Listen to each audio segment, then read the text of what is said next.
अर्हम् अस्यावसा नमः सर्वशान्तिं कुरु कुरु तुष्टिं कुरु कुरु पुष्टिं कुरु कुरु वसट् स्वाहा सम्पूजिकानां प्रतिपालिकानां यतीन्द्रसामान्यतपोधनानां देशस्य राष्ट्रस्य पौरस्य राज्ञः करोतु शान्तिं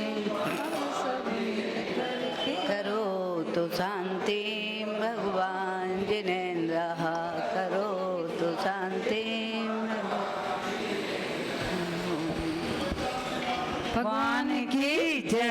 उदक चंदन तंदुल पुष्प के चर सुदीप सुधूप पलाग के धवल मंगल गान वाकुले जिन गए अभिषेक में हम यजे।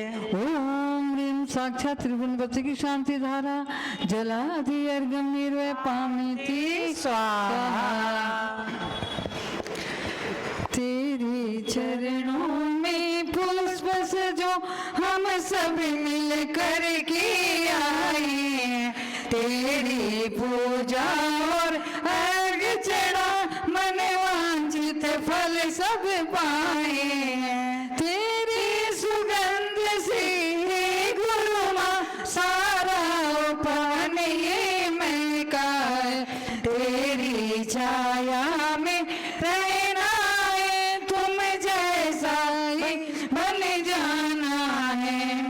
थाल में अष्ट द्रव्य है माँ तेरे चरणों में ले आए। बीसा श्री माँ के चरणों पूजन अर्चन करने आए, पूजन अर्चन करने आए। ओम श्री श्रमणी गणियारिका विश्वा श्री माता जी के चरणों में हम सबका अत्यंत भक्ति भाव से मन से वचन से काय से जलादि अर्घ्य निर्वय पामिति स्वाहा। बंदामी माता जी, बंदामी माता, बंदामी माता जी, बंदामी माता जी, बंदामी माता जी।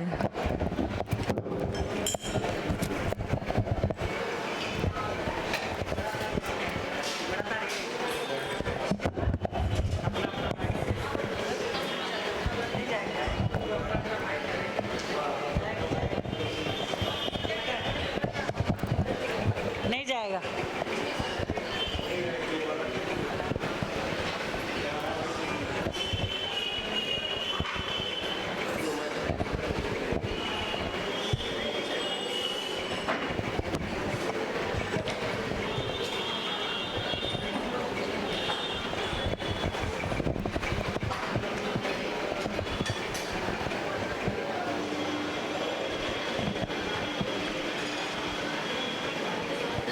आपने पूछा क्या ये 20 तीर्थंकर दिगंबर के और श्वेतंबर के अलग अलग थे, तो बोले कि नहीं एक है। तो संकेत तो यही मिल रहे हैं कि उनको एकाधिकार नहीं मिलना चाहिए। हे माता जी, इस समय सिक्का जी में हमारी परंपरा ऐसी ही चलती रहे, ऐसा हमें आशीर्वचन दे। और अगर कोई हमें माला जपनी है या मंत्र जाप करना है तो हमें बताएं। चौलारिका श्री विशाश्री माता जी की जय। नमः सिद्धेभ्यः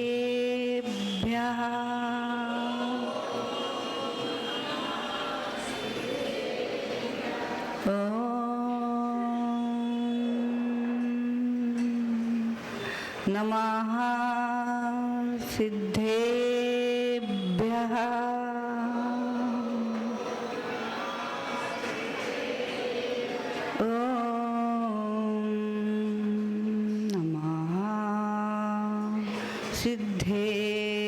सिद्धेभ्यः।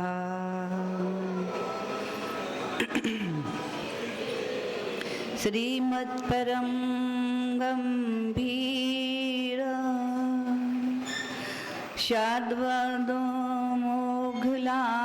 शाद्वदोमोघलांछनम् धिया त्रैलोक्यनाथस्य शासनं जिनशासनं शासनं जिनशासनं शासनं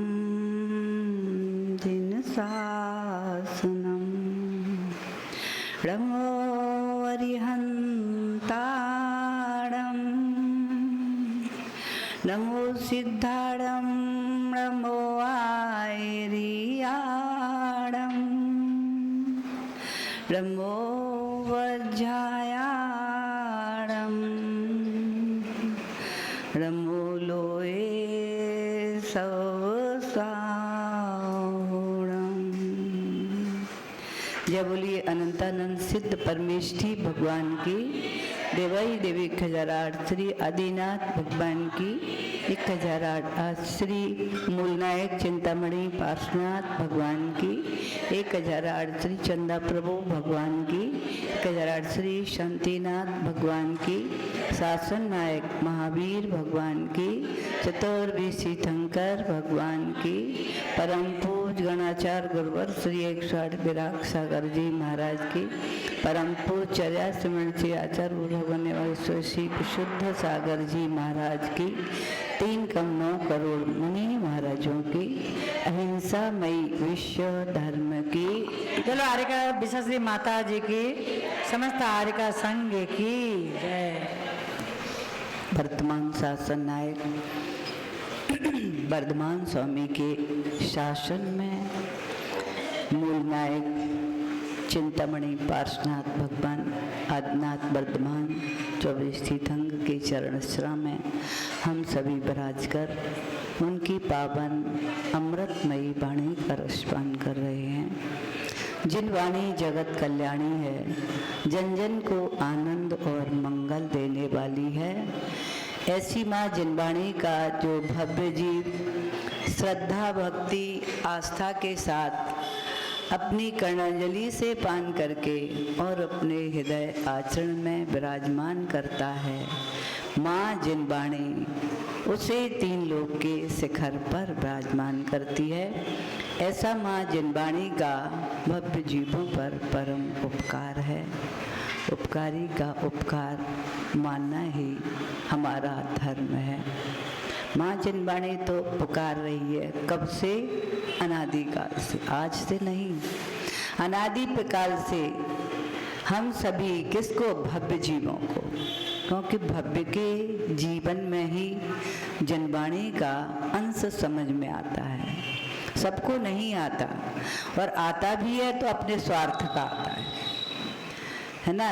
लेकिन आत्म कल्याण की भावना जागृत हो, ऐसे तत्व का बोध भव्य जीव को ही होता है, क्योंकि यह भव्य जीव ही समझ में आता है कि आत्मा मेरा अनादिकाल से भटक रहा है इस संसार में, आत्मा को कैसे दुखों से बचाऊं, ये चिंतन कौन करता है? भव्य जीव करता है। बाकी सब तो भोगों का ही चिंतन करते हैं, क्योंकि जो आत्मा का चिंतन नहीं करता, लक्षण ही यही, आत्मा को सुख देने के भाव जिसके अंदर नहीं आता, आत्मा के चतुर्गति भ्रमण के रोकने का उपाय जो नहीं सीखना चाहता, मुझे लगता है तो तीव्र मिथ्या दृष्टि है, या वो अभव्य जीव है जिसको आत्मा पर श्रद्धान ही नहीं होता। उसको तो केवल भोगों पर श्रद्धान, पंचेंद्रिय के विषय भोग मुझे मिल जाए बस, कैसे भी मिले, एन केन प्रकार, भगवान की भक्ति से मिलेंगे तो वो भी करेंगे, दान पूजा पाठ से मिलेंगे तो वो भी करेंगे, और अगर कोई कहेगा संयम लेकर के भोगों की संपदा मिलेगी तो संयम भी ले लेंगे। ऐसा नहीं है अभव्य जीव संयम नहीं लेता, अभव्य जीव भी संयम ले करके निरतिचार अपने व्रतों का पालन करके और नवग्रह तक पहुंच जाता है। लेकिन उससे पहुंच कर के भी अहमेंद्र पद को प्राप्त कर लेता है, लेकिन उसके बाद भी चतुर्गति भ्रमण उसका रुकता नहीं है, ना नरक जाना रुकता है, ना निगोज जाना रुकता है, ना त्रियंच जाना रुकता है, भ्रमण तो चलता ही रहता है, क्योंकि उसने जो चाहा था वो प्राप्त किया। उसके बाद में समय पूरा हुआ, 2000 सागर पूरे हुए, फिर निगोज में जाना पड़ेगा। लेकिन भव्य जीव की ये विशेषता है, अगर वो इस सत्य को समझ लेता है, श्रद्धान कर लेता है, अपने अंदर जागृति लेकर के आता है कि समझ में तत्व समझ में आता है, और वह आत्मा की तरफ उसका अनुराग चला जाता है। आत्मा के प्रति अनुराग, शरीर के प्रति अनुराग करने वाला संयम नहीं ले सकता, व्रतों को नहीं ले सकता। जिसके अंदर संसार, शरीर, भोगों के प्रति अरुचि हो जाती है, वो सोचता है कि ये सारे भोग तो मैंने अनंत काल से भोगते भोगते आज तक तृप्ति नहीं हुई और न होने वाली है। जितना भी अग्नि में ईंधन डालोगे तो अग्नि शांत होगी क्या? ऐसे ही भोगों की संपदा जितनी एकत्रित करोगे, जितनी जोड़ोगे, उतनी तृष्णा बढ़ेगी, शांत नहीं होगी। इसकी जैसे अग्नि को ईंधन देना बंद करोगे, अग्नि शांत होगी। ऐसे ही भोगों की सामग्री देना हम इंद्रियों को बंद करेंगे तो इंद्रियां अपने आप शांत होंगी। और उसका कंट्रोलर पावर कहाँ है? जैसे किस पर है? लाइट का कंट्रोलर पावर कहाँ है? यहाँ कहीं ना कहीं स्विच होगा उसका डाउन करने का, और उसको जब मेन स्विच डाउन होता है तो यहाँ सब जगह कंट्रोल होता है। अब इसीलिए मन को ही अपना मित्र बनाना है, मन को समझाना है, ना मन को तोड़ना है और ना मन को क्रोध करना है। मन को मित्र बना करके उसे प्यार से समझाना है।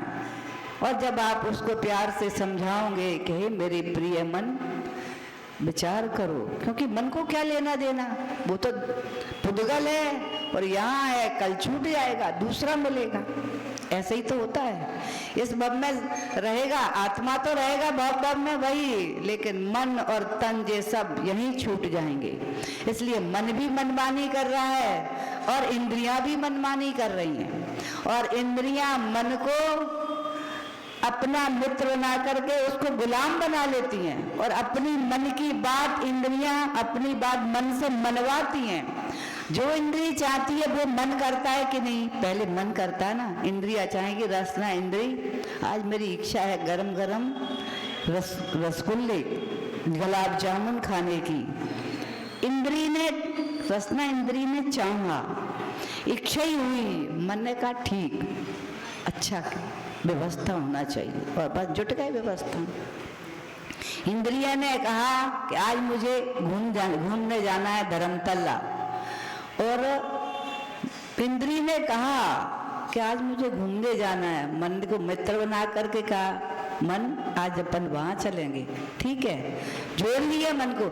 ऐसे ही ऐसे धीरे धीरे वो मन इंद्रियों का गुलाम बन गया, और इंद्रियां को गुलाम, मन को इंद्रियों ने अपना गुलाम बना लिया।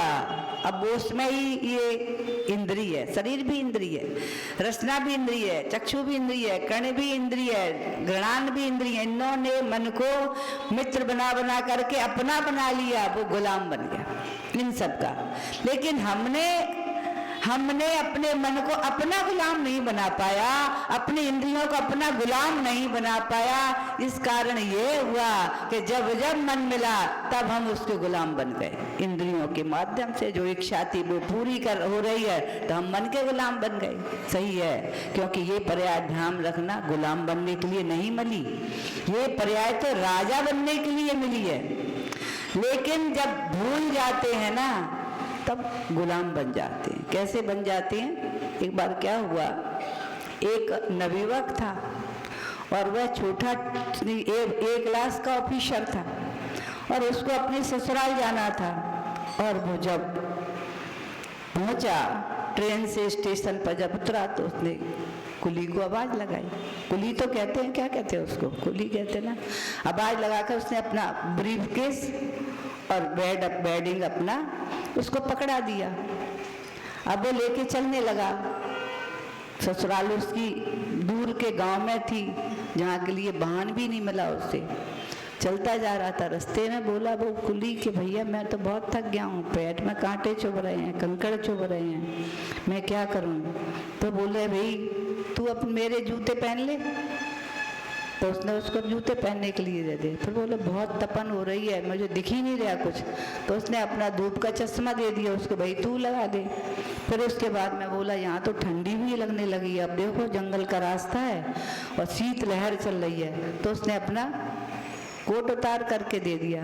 पैरों में भी ठंड लग रही है, बल्कि कुली था वो, तो वे हाफ पैंट पहने रहते ना। बोले मुझे तो अच्छा ऐसा कर ले, तू मेरा पहन ले, मैं तेरा पहने लेता हूँ। तो उसका वो क्या बोलते हैं उसको, बरमुंडा, उसने पहन लिया और उसको अपना जीन्स वगैरह पहना दिया। इसके बाद में चलते चलते चलते चलते बहुत थक गया। तो बोले ऐसा करो भाई सर, मैं चल नहीं पा रहा हूँ, आप थोड़ी देर के लिए ये बेड कंधे पे लादे हुए हो, मैं ब्रीफ के जब तक पकड़े हूँ थोड़ा कंधे को रिलैक्स मिलेगा थोड़ा सा, आप ये थोड़ी देर के लिए पकड़ लीजिए। उसने कहा भाई ठीक है, अब ले जाना है वहाँ तक, अब ये यहीं छोड़ देगा मुझे, फिर मैं क्या करूँगा। तो उसने कहा भाई ठीक है, थोड़ी देर के लिए अपनी पीठ पर उसने बेड अपना टांग लिया। अब चलते चलते अचानक उसके पैर में कुछ तकलीफ हुई है, मुड़ गया। बोले बहुत दर्द हो रहा है, मैं क्या करूं, मैं तो चल ही नहीं पा रहा हूं, मुझे तो अब सहलाना पड़ेगा, थोड़ी देर के लिए आप ये ब्रीफ केस पकड़ लो ना। उसने कहा ठीक है, ये पैर को सहलाएगा धीरे धीरे, अभी चलता है तो इसको पकड़ा। इतने में उसके लिए लेने वाले आ गए, उसके साले रिश्तेदार, उनको पता चला कि आज हमारे जीजा जी को आना है, तो वो आ गए। आकर के अब वो देखने लगे ये क्या तमाशा है, अब मेरे जीजा जी हैं कौन से, ये जीन्स पहने हैं, कोट पहने हैं, चश्मा लगा हुआ है, और इधर ये बरमुंडा पहने हुए है और बेड भी टांगे हुए। अब सभी लोग आश्चर्य में पड़ गए। अब वो सोच रहा था चेहरा तो हमारे जीजा जी से ही इसका मिल रहा है, लेकिन जीजा जी कुली कैसे बन के आ सकते हैं। और वो डरते डरते फिर उन्होंने पूछा, भाई उससे पूछा कि आप कौन है और आप कौन है। जीजाजी शर्मिंदा हो गया, शर्मिंदा होकर के आंखें नीचे झुका ली और उस कुली से बोला, भाई तूने तो मुझे ही कुली बना दिया, ये क्या कर रहा है तू, अब तो अपना संभाल, मेरा ससुराल आ गया। अब स्वाभाविक ही है, मुझे लगता है बस ऐसे ही वो एक जमाई बन के गया था नगर में, उसका कितना बड़ा सम्मान होना था उसका, लेकिन वह कौन बन गया, कुली बन गया। कैसे बन गया, उसकी हर बात को मानते मानते मानते मानते वो तो दामाद जैसा बन गया जमाई, और ये कुली बन गया। बस यही स्थिति तो हो रही है। अपने बारे में विचार करो कि ऐसे ही मन मिला, इंद्रियां मिली, धीरे धीरे धीरे धीरे एक इंद्री ने मुझे अपना गुलाम बनाया, दूसरी इंद्री ने गुलाम बनाया, तीसरी इंद्री ने मुझे गुलाम बनाया, मन ने मुझे अपना गुलाम बना लिया। मन जो कह रहा था वो इंद्रियां कर रही थी, इंद्रियां जो कह रही थी वो मन से करा रही थी। दोनों का गुलाम कौन बन गया, अपने बारे में सोचो। मैं बन गया, आया तो राजा बनने के लिए यहाँ, क्योंकि मैंने महावीर के कुल में जन्म लिया है, इतने सारे वैभव को सबको प्राप्त कर लिया है, लेकिन इंद्रियों का गुलाम बन करके राजा बनना भूल गया। ये इंद्रियां किसके लिए मिली हैं, कंट्रोल करने के लिए मिली है। मन किसके लिए मना है, इसको भी कंट्रोल करना है। कैसे करना है, मार के नहीं, तोड़ के नहीं, मड़ोड़ के नहीं। जैसे कुली ने मीठी मीठी आवाज में सर को प्यार से बोला, सर मुझे ये तकलीफ हो रही है, मीठी भाषा में वो उसका हो गया, बेचारे को तकलीफ हो रही है, कोई बात नहीं, थोड़ी देर इसका भी करना, बस सकत है। बस ऐसे ही मन को मनाना है। हे प्रिय मेरे मन, तो कितने पुण्य से मुझे प्राप्त हुआ है, क्योंकि अनंत काल निगोद में तू मुझे नहीं मिला। इसके बाद स्थावर में मैं रहा, लाखों करोड़ों वर्षों भी रहा, घूम करके वहीं से फिर निगोद में चला गया, तब भी तू मुझे नहीं मिला।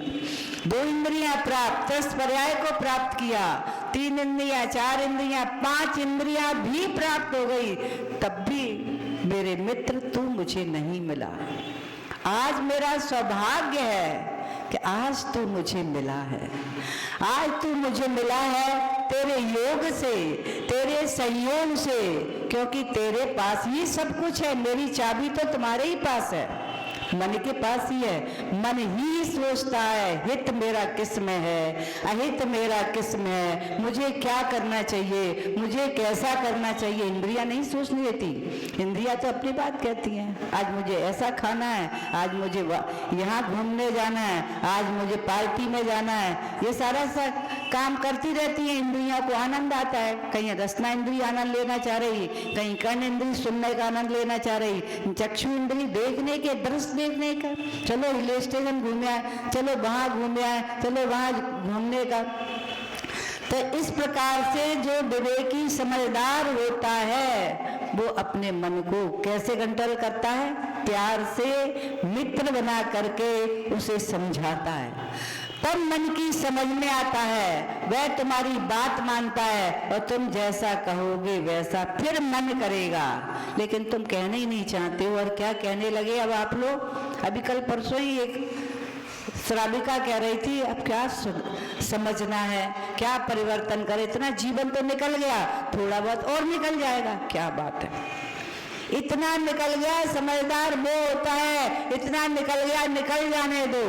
अगर मैंने अंतिम समय में ही समझ लिया तत्व को तो भी मेरा आत्म कल्याण हो जाएगा। अंतिम समय में भी ऐसा भी होता है, ऐसा भी होता है। वेंटिलेटर पे एक श्रावक था, वेंटिलेटर पे पड़ा हुआ था और उसको देखते देखते दिन होते जा रहे थे कि मेरी स्थिति तो बिगड़ती जा रही है, और उसने कहा मुझे यहाँ से ले चलो, और ले जाने के बाद उसने कहा मुझे घर ले चलो, और घर ले करके उसको उसकी मेरी बहन या रिश्तेदार जो भी थी वो आरिका थी, उन्होंने वहाँ सूचना भेजी कि मैं अब हॉस्पिटल नहीं जाऊंगी, मुझे तो वहाँ आचार संघ में ले चलो।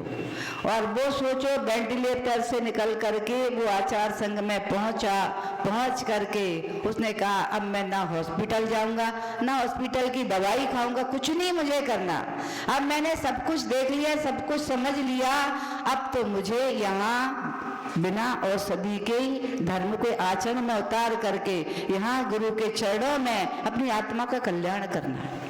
और उसके पास जो समय था उसने जनवाणी का श्रवण किया, तत्व को समझा, उसका संबोधन किया बार बार, और उसने अणुव्रतों को धारण कर लिया। अणुव्रतों को धारण करके अब देख लिया समय नजदीक है, आज मैं बोलने में भी थक रहा हूँ, भोजन करने की इच्छा नहीं है मेरी। तब उसने कहा अब मुझे आप मुनि बना दो, ना मुझे भूख लग रही है, ना मुझे प्यास लग रही है, मुझे किसी की आवश्यकता नहीं है, मैं तो चारों प्रकार के, अब मैं बहुत थक गया हूँ और चारों प्रकार के आहार का त्याग करता हूँ। हे गुरुदेव आप मुझे मुनि के संस्कार कर दीजिए। अभी तो अणुव्रती थे, मुनि व्रत के संस्कार के लिए जागृत हो गई आत्मा। क्यों, कैसे? पुण्य बढ़ाया उसने इतने ही क्षणों में अणुव्रती बनकर, पुण्य बढ़ा करके उसने कहा, उसने अणुव्रतों को लेकर के साधना कर ली। साधना में उसने भूख प्यास के बारे में समझ लिया कि मेरे कंट्रोल में भूख है, मेरे कंट्रोल में प्यास है, मैं जैसा चाहूंगा मेरी इंद्रियां वैसा ही करेंगी। और उसने मुनि व्रत को भी धारण कर लिया। मुनि व्रत को धारण करके आनंदमय हो गया, प्रसन्न हो गया। अब क्यों आनंद हो रहा है उसको? अब तो मैं मुनि बन गया, अब मुझे कौन रोक सकता है? जितने दिन की आयु है, और उसकी 2 दिन 2.5 दिन में ही उसने 4 प्रकार का आहार का त्याग करके रणोकार मंत्र की आराधना, धर्म को श्रवण कर से शरीर का भी त्याग कर दिया। और उसने फिर महाव्रतों को धारण करके मुनि पद के साथ में सम्यक समाधि से मरण करके अपने जीवन को जयवंत बना लिया। समझा तब, नहीं समझ में आ रहा तो नहीं होगा, समझ में आया तभी तो उसने जाना पहले, और शरीर की दशा को जाना, इंद्रियों को पहचाना, सारा चिंतन किया, विवेक जागृत हो गया उसका। उसने क्यों हो गया जागृत? कि उसने पहले भी जिनवाणी का श्रवण किया था, जाना था, वो संस्कार उसके उदय में आ गया, और उन संस्कारों ने उसके मन को, पद को, वचनों को, सबको बदल दिया। और ऐसा उसका जब पुण्य अर्जित किया उसने, वो पुण्य भी उदय में आया कि उसका भाव आज त्याग करके और अनुभवधारों का हुआ। अपनी भी यहाँ चर्चा आज किसकी चलना है? अणुव्रतों को धारण करने की चलना है, क्योंकि अणुव्रति की चर्चा एक बार और हो चुकी। ध्यान है सभी को? जहाँ पर अभी चर्चा आपकी नैष्ठिक साधक की चल रही, उसमें पहली दर्शन विशुद्धि की चर्चा हो गई क्या? ध्यान है सभी को कि भूल गए? दर्शन विशुद्धि की चर्चा हुई थी। 25 दोषों से रहे सम्यक दर्शन को प्राप्त करके, और इसके बाद में जो सम्यक दृष्टि हो जाता है, तत्व को जानने लगता है, तत्व का वेदन चिंतन करने लगता है, आत्मा परमात्मा का बोध हो जाता है, शरीर और आत्मा की भिन्नता को जानने लगता है। कौन? सम्यक दृष्टि। आप भूल गए इतनी जल्दी? अभी कितने से दिन हुए हैं, इतनी जल्दी भूल गए कि सम्यक दर्शन की कितनी चर्चा चली। सम्यक दर्शन को प्राप्त करना ही है मुझे, इसका तात्पर्य भूल गए तो सम्यक दर्शन को ही भूल गए। सम्यक दर्शन को एक क्षण के लिए भी अपने से अलग नहीं करना, क्योंकि सारा वेदन वही कराएगा। और उसके बाद में जब सिद्धांत हो गया है, तब क्या होता? प्रसन्न सम्यक अनुकंपा आस्तिक रूपी गुण आ गए, प्रशम कसाय का उपशम होना प्रारंभ हुआ। सम्यक संसार शरीर भोगों के प्रति अरुचि जागृत हुई। जब तत्व को जाना तभी होगी, नहीं तो नहीं हो रही अरुचि। और थोड़ा खा लें, एज होने पर भी 70, 75 साल के 80 वर्ष के होने पर भी आलू और प्याज नहीं छूट रहा। ऐसे भी मैंने लोगों को देखा, तो फिर मुझे बड़ा आश्चर्य होता है। आप सब लोग खाते आलू प्याज भी? क्या नहीं खाते ना? एक एज है, अपने उम्र में खा लिया, लेकिन जब तत्व को जान रहे हैं तो समझना भी चाहिए कि मैंने भोगों के साथ इतना जीवन बिताया है, अब मैं अपने जीवन में कुछ योग को भी धारण करूंगा, इस सत्य को जान करके कि अब समय ज्यादा बीत चुका, कम रहेगा। अब घटना प्रारंभ हो गया। तब तो कहते मैं छोटा हूं, और बड़ा और बड़ा और बड़ा बड़ा बड़ा होते होते प्रौढ़ अवस्था आ गई, प्रौढ़ अवस्था को प्राप्त हो गए। अब इसके बाद कौन सी अवस्था आएगी? प्रौढ़ के बाद प्रौढ़ अवस्था कब तक चलती है पता है? 60 साल तक चलती है। इसके बाद में एक और सीढ़ी है, वो अवस्था आती है 60 से लेके 75 वर्ष तक, 80 के आस। उसके बाद कहते हैं वृद्धावस्था। वृद्धावस्था का तात्पर्य सुनना कम हो जाता है, बोलना कम हो जाता है, आंख कमजोर हो जाती है, दांत कमजोर हो जाता है, आंख कमजोर हो जाती है, सोचने समझने की क्षमता भी कमजोर हो जाती, वो कहलाती है वृद्धावस्था। मुझे लगता है यहाँ ऐसा वृद्ध यहाँ कोई नहीं है, इसलिए यहाँ तो सब अच्छे हैं, सोचने समझने की सबकी अच्छी क्षमता है। इसलिए वृद्धावस्था आने के पहले इस तत्व को समझने का पुरुषार्थ करना, क्योंकि आज चर्चा अपने जीवन के आधे से ज्यादा दिन निकाल दिए कि नहीं? निकाल दिए ना? अब सोच लेना, आधे से ज्यादा दिन मैंने भोगों में निकाले हैं। अब मेरे पास जो समय बचा है उसको सोच लो, जो मत सोचना थोड़ा समय रह गया। अभी मैंने कल परसों ही 1-2 दिन पहले किसी महिला ने कहा था, जिसने कहा उसको ध्यान होगा, क्योंकि मैं ध्यान नहीं रखती, किसने कहा क्या कि अब क्या समझना सेमिनार से के बारे में चर्चा चल रही थी, सेमिनार चल रहा था अभी, तो उसकी चर्चा चल रही। बोली अब क्या समझना, अब क्या सुनना, अब कितना समय रह गया अपने पास? इतना समय तो 60-65 साल के तो होने जा रहे हैं, और अब क्या समझना, जो रह गया वो भी और निकल जाएगा। क्या बात है, ऐसा नहीं सोचना, ये सोचना चाहिए अभी तक मैं अज्ञान अवस्था में रहा, भोगों की तर मेरा मन जाता रहा, आज मेरे सत्य समझ में आया, जब जागे तभी सवेरा। और वह सवेरा भी कार्यकारी हो सकता है। वो वेंटिलेटर से उठ करके आया, उसका तभी सवेरा हुआ, वरना क्या होता, वेंटिलेटर से ही गमन कर जाता 2-4 दिन में। वो आयु पूरी तो होने वाली थी, तो वेंटिलेटर वाले तो रखे रहते हैं दिनों नहीं महीनों, और क्या करते रहते हैं, उन्हें तो पैसे चाहिए। मेरा चतुर्मास था एक बार यूपी कालबेट ललितपुर के पास, तो वहाँ किसी के रिश्तेदार थे, पारिवारिक थे, जो भी थे, वो वेंटिलेटर पर थे। तो उन्होंने मेरे पास आए, कुछ लोग ऐसे सजेशन लेने साधुओं के पास आते, बोले माता जी ऐसे ऐसे वेंटिलेटर पे 1 सप्ताह हो गया, और अब उन्होंने फिर से 10 लाख रुपए जमा कराने का कहा है, और मेरे समझ में नहीं आ रहा है क्योंकि स्थिति में कोई सुधार नहीं हो रही। मैंने उनसे ये कहा आप परे जाइए, उनको वेंटिलेटर से हटाओ और वेंटिलेटर से हटाने के बाद में फिर मुझसे चर्चा करना। तो उनके जो माँ थे उन्होंने तुरंत फ़ोन किया कि माता जी से आशीर्वाद दिया। माता जी ने कहा उसको वेंटिलेटर से वहाँ से हटाओ, एक भी पैसे नहीं देना, क्योंकि इससे पहले ही 3-4 दिन पहले ही 4-5 लाख रुपए वो दे चुके थे और एडमिट किया तब तो दे ही चुके थे। तो इसके बाद में वो 10 लाख फिर मांग, तो मैंने कहा 10 लाख नहीं देने, पहले उन्हें वेंटिलेटर से हटाओ, पहले रेफर करो यहाँ से, मैं दूसरे यहाँ ले आऊँ। तो बोला डॉक्टर वहाँ जैसे ही उन्होंने यहाँ से फ़ोन किया उन्होंने वैसे ही कहा वहाँ पे, और वहाँ कह करके डॉक्टर का कोई गारंटी नहीं है ये बच्चे हैं या अभी वेंटिलेटर पर तो चलते रहेंगे और हम इनको ठीक भी करने का पुरुषार्थ कर रहे हैं, हो सकता है 4 से 8 दिन में ये ठीक भी हो जाए, लेकिन वेंटिलेटर से हटाने की कोई गारंटी नहीं है। अब उनका फिर फोन आया तो फिर मुझसे पूछ लिया, मैंने कहा कह दो जाएंगे तो चले जाएंगे, आयु पूरी हो गई तो कौन रोक सकता है। मैंने कहा आप तो वेंटिलेटर से हटाओ। इसके बाद में उन्होंने, ये शाम की बात थी, सुबह 10 लाख रुपए देना थे, तो उन्होंने कहा ठीक है अभी तो मैं नहीं हटा सकता, सुबह तक हटाऊंगा, पैसे तो जमा करवा देते, तो मैं इतने 3-4 दिन हो गए, तो बोले मैं पैसे जमा नहीं करवाऊंगा, आप अभी निकाल दो मैं दूसरी जगह ले जाऊंगा। तो उन्होंने उस समय नहीं निकाला क्योंकि वो पेशेंट की अंतिम श्वास भी निकल चुकी थी।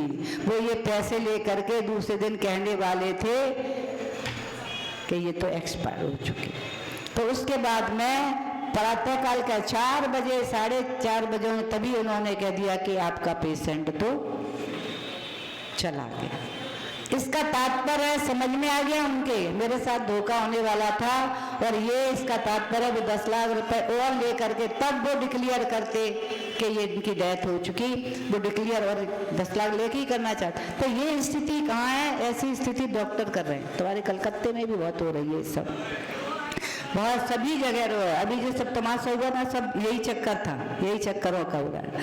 तो ऐसी स्थिति में स्वाभाविक ही है वो इनकी 70 समय वेंटिलेटर पर लेटे लेटे समझ में आएगा, क्योंकि अभी वो बेहोश नहीं होते, दिमाग था उनके पास, उन्होंने चिंतन कर लिया और कह दिया मुझे हटाओ। कौन चाहेगा? वो कोई मरना चाहता है क्या? क्योंकि सबसे ज्यादा भय है तो मरने से ही होता है। हर व्यक्ति ये चाहता है मुझे यहाँ नहीं वहाँ ले चलो, यहाँ नहीं वहाँ और जगह ले चलो, कैसे भी मुझे बचा लो। लेकिन उसकी बुद्धि चल गई, उसने कहा मुझे सबसे पहले जो होगा वो होगा, इस वेंटिलेटर से मुझे हटाओ, मुझे यहाँ से ले चलो। स्वयं के समझ में आ गया, क्योंकि वो स्वाभाविक है, ये सारी बातों की जानकारी होना आवश्यक है जिससे समझ में आए। कभी ऐसा समय भगवान करे नहीं आए कि यहाँ कोई वेंटिलेटर पर जाना पड़े। ऐसा मैं तो यही चाहती, किसी को नहीं जाना पड़े, और जाना पड़े तो एक दिन समझ लो, एक दिन नहीं, और समझ लिया कि अब जो स्थिति गंभीर हो रही है तो उठ के भाग जा वहां से। तो स्वाभाविक ही है, जिसके अंदर भोगों के प्रति तृष्णा समाप्त नहीं होती उसका मरण ऐसे ही होता है। जिसके प्रति भोगों के प्रति अरुचि हो जाती है, जिसके भावना जागृत होता है अब मुझे नहीं चाहिए भोग, बहुत भोग लिए, अनंत भाव बीत गई यही, लेकिन तृष्णा हर भाव में बढ़ती ही जा रही है। जितनी हम इच्छा की पूर्ति करते जा रहे होती तृष्णा बढ़ती जा रही है। अग्नि में ईंधन डालोगे और अग्नि जलेगी, शांत थोड़ी होगी। अग्नि को ईंधन नहीं दोगे तो ऐसे ही भोगों की इच्छा को भोग नहीं देंगे, तो हम कंट्रोल करेंगे तो फिर अपने आप ही हमारा मन योगों की ओर जाएगा। तो आज हमारी चर्चा उन्हीं व्रतों की है कि भोगों के प्रति जब अरुचि होती है तब उसके अंदर संयम का अंश जगता है। जब देख लेता है चारों तरफ, और चिंतन जिसने जिनवाणी सुनी होगी, पहले समझा होगा, तब उसके समझ में आता है मैंने जिनवाणी सुनी थी और आज मैं उस जिनवाणी को आचरण में उतारता हूँ। भोग तो बहुत भोग लिए, सारी उम्र भोगते भोगते हो गई, अब मेरी शरीर की स्थिति जीर्ण शीर्ण हो रही है। क्योंकि ये जरूरी नहीं कि वृद्धा अवस्था आ ही पाए, क्योंकि आज तो जब हम देख रहे हैं 12-12 वर्ष के बेटे को, बच्चों को भी अटैक आ रहा है, 22-21 वर्ष के स्टूडेंटों को अटैक आ रहा है। ये मैंने एक बार आपको सुना चुकी है घटना, मैं जयपुर में थी तो वहीं पर जहाँ हम लोगों का चातुर्मास चल रहा, पास में 30-35 वर्ष का युवा था, अच्छा खासा बिल्कुल, अचानक गिरा, बेहोश हुआ, हॉस्पिटल ले गए और कह दिया अटैक आ गया, खत्म। तो स्थिति देख करके बहुत से लोग चर्चा कर रहे थे कि माता जी ऐसा भी होता है, इतनी कम उम्र में भी अरे मैंने कहा तुम ऐसा कह रहे हो, मैंने कहा अभी हैदराबाद का मैंने बहुत सारी घटनाएं सुनी, वहाँ 12-12 वर्ष के छोटे छोटे बालकों को भी अटैक आया। तो ये कोई अब कोई इसकी उम्र नहीं है, पहले कभी किसी को सुनते थे, कभी किसी को सोचते थे ये बीमारी, ये कैंसर हुए, ये रोग हुआ है, लेकिन अब तो मुझे लगता है एक थोड़े की तरह कैंसर हो गया और एक साधारण बीमारी की तरह अटैक हो गया। कब किसको कैसे समय आ जाए, और अब ज़्यादातर बार बार सुनने में आता है कि युवाओं को अटैक आ रहे हैं। इसलिए ये उम्र नहीं बढ़ना कि अब और समय आएगा, अब तो जब जाग जाओ तभी सवेरा, तभी अपने जीवन में ऐसे अणुव्रतों को, क्योंकि उन अणुव्रतों की चर्चा है जिनको पशु पक्षियों ने भी धारण किया है, ऐसे अणुव्रतों की अहिंसाणु, सत्याणु, अचौर्याणु, ब्रह्मचर्याणु, परिज्ञा, परमाणु, जिनकी चर्चा अभी यहाँ डिटेल में हो चुकी ना, ध्यान है सभी को। अहिंसा अणुव्रत की चर्चा हुई, आपने समझा, इसलिए उसके बारे में सब बताया मैंने कि हिंसा 4 प्रकार की होती है, उसमें से कम कौन सी हिंसा का त्याग कर देना चाहिए? संकल्पी हिंसा का, क्योंकि उद्योगी, आरंभी और विरोधी, ये हिंसा की तो छूट दी आपके लिए भगवान ने, उनकी वाणी में ऐसा ही करा है। लेकिन कौन सी हिंसा नहीं करना चाहिए? संकल्पी हिंसा नहीं करना चाहिए। और हिंसा, झूठ भी एक देश झूठ के लिए छूट मिली है आपको बोलने के लिए, लेकिन सर्वदेश झूठ बोलने का त्याग करना चाहिए। झूठ, चोरी आदि करने का भी बहुत सारा डिटेल में प्रवचन चल चुका है, इसका भी अपने समझ करके बता दिया था। एक जो देश चोरी की, मोटी चोरी नहीं, छोटी मोटी घर गृहस्थी में कुछ बातें ऐसी रहती हैं कि आपको करना ही पड़ता है। तो हिंसा, झूठ, चोरी, कुशील के बारे में भी, माली ब्रह्मचर्य के बारे में भी बहुत सारी चर्चा चली थी। अपने पति के व्रत का नियम लेकर के अपने जीवन में ऐसा ब्रह्मचर्याणु व्रत को भी धारण कर चाहिए। परिज्ञा आदि का भी प्रमाण करके, अभी फिर इसमें भी आएगी चर्चा, ये परिज्ञा परमाणु व्रत है। इसके बाद दिग्व्रत, 5 अणुव्रत, 3 गुणव्रत और 4 शिक्षा व्रत, इनके बारे में अणुव्रतों की चर्चा डिटेल में हो चुकी। इसके बाद 3 गुणव्रतों की चर्चा, दिग्व्रत, अनंत दंडव्रत, देशव्रत, अनंत दंडव्रत, भोगो भोग परमाणु, ये इस प्रकार से 3 गुण। 4 शिक्षा व्रत, 4 प्रकार के शिक्षा व्रत हैं, देशव्रत, दिग्व्रत और सामायिक, प्रोद्योगवास और अतिथि संविभाग, भोगो भोग परमाण व्रत। ये कितने बच्चे समझने के लिए? 5 अणुव्रत, 3 गुणव्रत, 4 शिक्षा व्रत, ये तो टोटल मिलाकर के 2 प्रतिमा भारी के 12 व्रत होते हैं। यहाँ आप देख रहे हैं, यहाँ ब्रह्मचारी बैठे हैं 2 प्रतिमा वाले, हमारी बहनें भी 2 प्रतिमा वाली बहनें भी बैठी हुई हैं। तो इस प्रकार से इनके मन में क्या जागृत हुआ? भोगों के प्रति अरुचि हुई और अपना चिंतन किया। अगर हम व्रतों को धारण नहीं करेंगे तो चारों गतियों का मार्ग खुला हुआ है।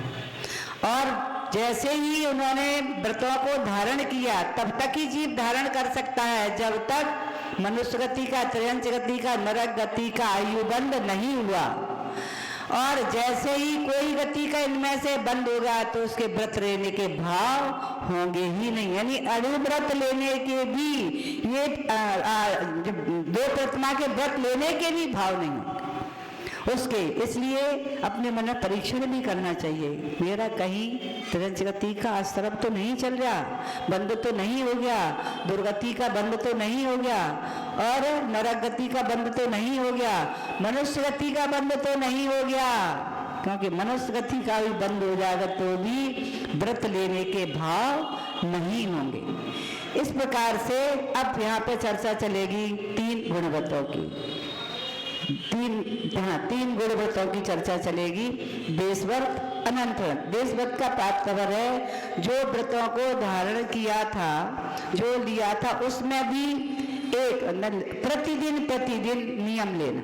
जो व्रत लिए थे ना, उनका आजीवन जो समय वैसे सीमा बांध करके, इतने दिन का इसका, इतने दिन का ऐसा नियम लेकर के, तो अनर्थ दंड व्रत इसके बाद में अनर्थ दंड भी कितने प्रकार का, 5 प्रकार का होता है। हिंसोपदेश, हिंसा का उपदेश देना, हिंसा दान करना, हिंसा की वस्तु का दान करना। अब हिंसा की वस्तु कौन कौन सी होती है? आपके यहाँ कोई आया कि आपके यहाँ चाकू है, मेरा चाकू नहीं मिल रहा, मुझे दे दो, और आपने उसको चाकू दे दिया। और उसने कौन सी चीज बनाई? उसने आलू काट रहा है, वो प्याज काट रहा है, और कोई और होगा जो उल्टा सीधा खाने वाला, वो भी काट सकता है। तो अच्छा, इसके बाद में कुएं की रस्सी देना। पहले पानी आंगन में ऐसा लिखा है क्योंकि नल नहीं थे पहले पानी कुएं बावियों से ही भरा जाता था, तो लोग समझदार होते थे, वो अपनी रस्सी नहीं देते थे। रस्सी दे दी और वो अनछना पानी भर करके इस्तेमाल कर रहा है, तो उसका पाप किसको लगेगा? उसका, क्योंकि हिंसा की वस्तु आपने दान में दे दी, तो उसका पाप आपको ही तो लगेगा। इसलिए ऐसी वस्तु को दान में नहीं देना चाहिए।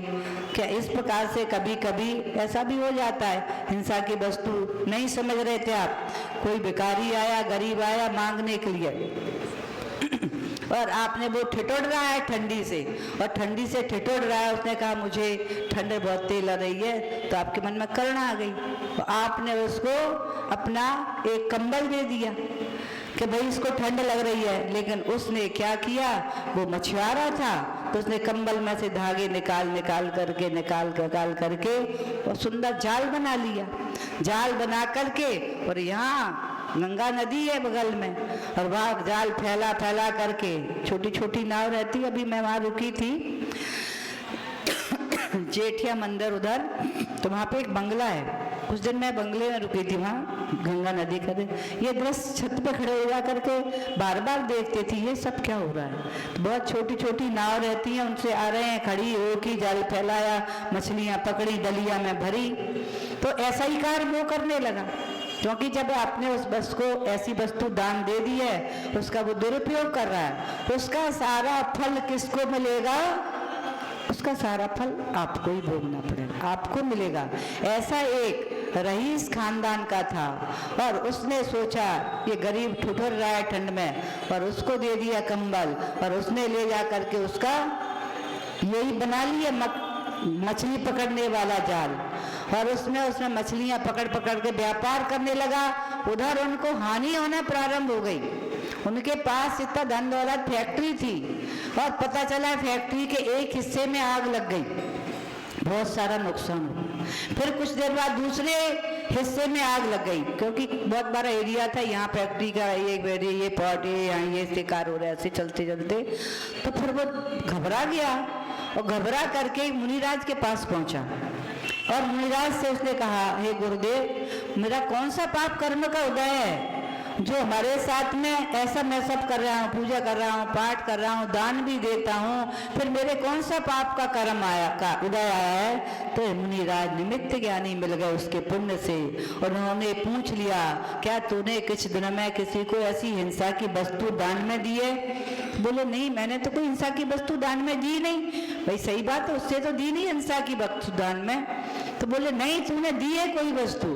तब उसने कहा कि मैंने हिंसा की वस्तु तो नहीं दी, एक गरीब आया था, ठंड में ठिठुर रहा था, उसके तन पे बस्तर चिथड़े कपड़े पहना था, ठंड लग रही थी, तो मैंने उसको एक कंबल दे दिया। तो बोले बस, वो कंबल जो तूने दिया उसको, उसने मछली मारने का, पकड़ने का जाल बना लिया, उससे वो उसका व्यापार कर रहा है, उसका पाप का फल तुझे मिल रहा। अब समझ में आ गई ना? ऐसी वस्तु, हिंसा की वस्तु कभी दान में ऐसा मत दे देना जो उसका पाप तुम्हें भोगना पड़े। हाँ, तो मतलब सोच लेना, समझ लेना, हिंसा का दान नहीं ऐसी वस्तु देना, उसका पाप का फल तुम्हें भोगना पड़ेगा। हिंसा का उपदेश देना, उन्हें बता दिया ऐसा व्यापार करो उसमें बड़ा मुनाफा होता है, ऐसा व्यापार करो उसमें बड़ा मुनाफा होता है।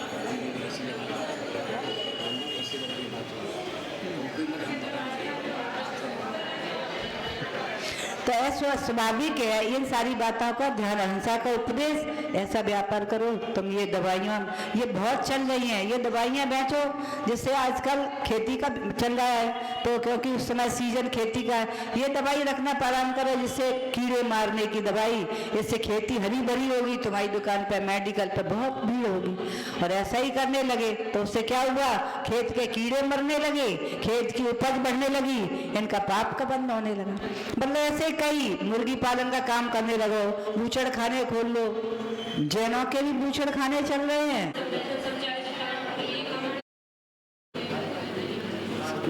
वीतम गणचंदने के वेदस्तमंगंगवाय मनंत शम नमस्यामि गुरुवापांतु नित्यम ज्ञान दर्शन नायिका चारित्राण गंभीरा मोक्ष मार्गोपदेश जय बोलिए पंच परमेष्ठी भगवान की परम पूज आचार्य 108 सीट वल्लभ स्वामी की, परम पूज गणाचार्य गुरुवर श्री 108 विराग सागर जी महाराज की, परम पूज आचार्य आचार्य गुरु भगवान श्री विशुद्ध सागर जी महाराज की, 3 कमलों करोड़ मुनि महाराजों की अहिंसा मई।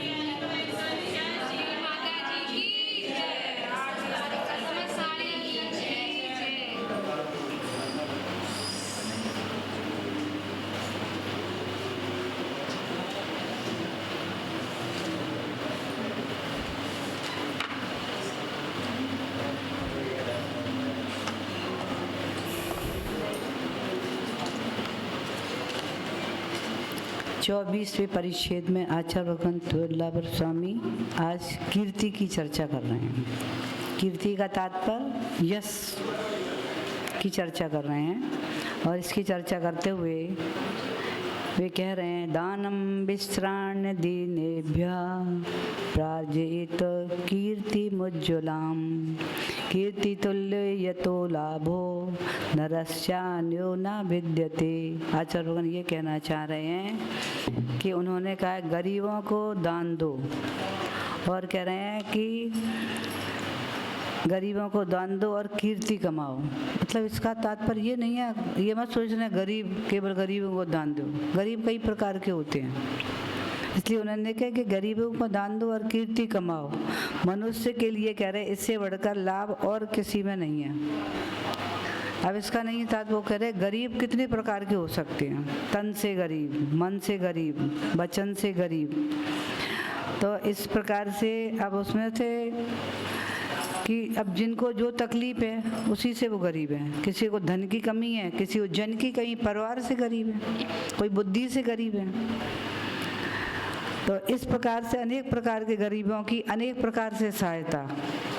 तन से उसके गरीब है, तन से दुखी है, उस गरीब गन से उसकी उस प्रकार की सहायता से कि उसके जो तन से रोगी है, अन्य प्रकार की जो भी तकलीफ है उनकी तकलीफें कैसे भी दूर हो करके और उनकी ये गरीबी दूर हो जाए, सुखी हो जाए। यानी दुखी कहते हैं ना, दीन दुखी गरीब, उसी को कहना तात्पर्य है। जो भी किसी प्रकार का जिसको दुख है, ऐसे उस दुखिया की जैसे भी दुख दूर हो चुके उसको ऐसा दान दे करके कीर्ति कमाओ कह रहे हैं। इस प्रकार की नहीं तेजी सोच लो जो गरीब हैं उनको उनके में और कई प्रकार के गरीब है, इसलिए यहाँ पे क्या कह रही मैं। और कह रहे कीर्ति उससे क्या करो, ऐसे कार्य करके कीर्ति कमाओ। सीधी बात है, दुखी को जो दुखी है उसको सुख दे, सुखी करने का पुरुषार्थ। तो वो कैसे भी अगर तन से दुखी सोच की तन की क्या क्या उसे तकलीफ है, धन से दुखी है तो धन का तात्पर्य ऐसा नहीं है कि धन की उसकी तिजोरी भर के दे, उसका तात्पर्य जो उसकी आवश्यकता है वो पूरी नहीं हो पा रही। उसके पास सोने के लिए बैठने के लिए कहीं व्यवस्थित जगह ही नहीं है, उसके पास खाने के लिए व्यवस्था नहीं है, उसके पास बनाने की व्यवस्था नहीं है, उसके पास मतलब इस प्रकार के परिवार को संतुलित रहने की व्यवस्था ही नहीं है, भोजन की व्यवस्था नहीं है। अनेक प्रकार की चीज़ें हो सकती हैं, कोई रोगों के कारण उसका इलाज नहीं हो पा रहा, तो इस प्रकार से दुखी हैं। तो कह रहे हैं इस प्रकार से उनकी हर प्रकार से उनकी गरीबों को दूर करके कीर्ति कमाओ। मनुष्य के लिए कह रहे हैं वो इससे बढ़कर लाभ और किसी में नहीं है। बहुत सारे व्यापार वो लाभ नहीं है, वो कह रहे हैं ये लाभ है, इसके करने से जो तुम्हें पुण्य मिलेगा वो अपने आप तुम्हें समृद्धि की प्राप्ति हो उस पुण्य से।